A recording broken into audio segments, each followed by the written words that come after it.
గత కొన్ని రోజులుగా నందమూరి అభిమానులను ఇండస్ట్రీ వర్గాలను టెన్షన్ పెట్టిన అఖండ 2 ఎపిసోడ్ ఎట్టకేలకు సుఖాంతమైంది. ఆర్థిక లావాదేవీల వివాదం, కోర్టు కేసులన్నీ కూడా ఒక కొలిక్కొచ్చాయి. ఏ తేదీన అయితే సినిమా రావాలని అనుకున్నారో అదే డిసెంబర్ 12న ప్రపంచ వ్యాప్తంగా గ్రాండ్ గా రిలీజ్ చేయడానికి లైన్ క్లియర్ అయింది. మేకర్స్ అన్ని సమస్యలను పరిష్కరించుకుని థియేటర్లలోకి దిగుతూ ఉన్నారు. సాధారణంగా సినిమా ఇండస్ట్రీలో కొన్ని నమ్మకాలు బలంగా ఉంటాయి. విడుదల సమయంలో ఆర్థిక ఇబ్బందులు తలెత్తినా, రిలీజ్ ఆగిపోయి లేట్ గా వచ్చినా అది సినిమా ఫలితంపై ప్రభావం చూపుతుందని ఒక అపోహ ఉంది. రిలీజ్ గంటాలు దాటి వచ్చిన సినిమాలు బాక్స్ ఆఫీస్ దగ్గర బోల్తా కొడతాయని, అది ఒక బ్యాడ్ సెంటిమెంట్ అని చాలా మంది భావిస్తూ ఉంటారు. గతంలో ఇలా జరిగి కొన్ని సినిమాలు దెబ్బతిన్న సందర్భాలు కూడా ఉన్నాయి.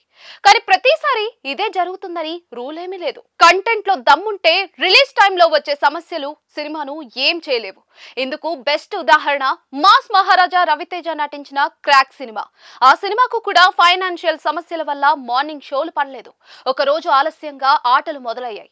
అయినా సరే కంటెంట్ బాగుండటంతో ఆ సినిమా బ్లాక్ బస్టర్ గా నిలిచింది. ఇప్పుడు అఖండ 2 కూడా ఆ సెంటిమెంట్ ను బ్రేక్ చేయాల్సిన అవసరం ఉంది. అయితే బాలయ్య సినిమా ముందున్న లక్ష్యం చాలా పెద్దది. బయట వినిపిస్తున్న టాక్ ప్రకారం ఈ సినిమా బడ్జెట్ దాదాపుగా 200 కోట్లు. ఇంత భారీ మొత్తం వెనక్కి రావాలంటే సినిమాకు జస్ట్ హిట్ టాక్ వస్తే సరిపోదు. మొదటి షో నుంచే బ్లాక్ బస్టర్ టాక్ రావాలి.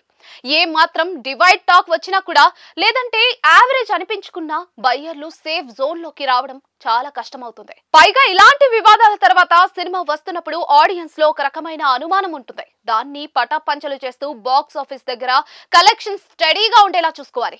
అఖండ మొదటి పార్ట్ క్రియేట్ చేసిన ఇంపాక్ట్ వల్ల ఓపెనింగ్స్ కు డోకా ఉండకపోవచ్చు. కానీ ఆ తర్వాత నిలబడాలన్నా, బ్రేక్ ఈవెన్ సాధించాలన్నా సినిమా రేంజ్ వేరే లెవెల్లో ఉండాలి.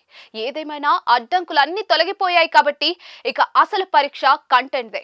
బోయపాటి మరోసారి ఆ మ్యాజిక్ రిపీట్ చేస్తే ఈ ప్రీ రిలీజ్ గొడవలేవి సినిమా విజయానికి అడ్డుకావు. మరి బాక్స్ ఆఫీస్ టార్గెట్ ను బాలయ్య ఎలా రీచ్ అవుతారో, ఆ బ్యాడ్ సెంటిమెంట్ ను ఎలా తిప్పి కొడతారో చూడాలి.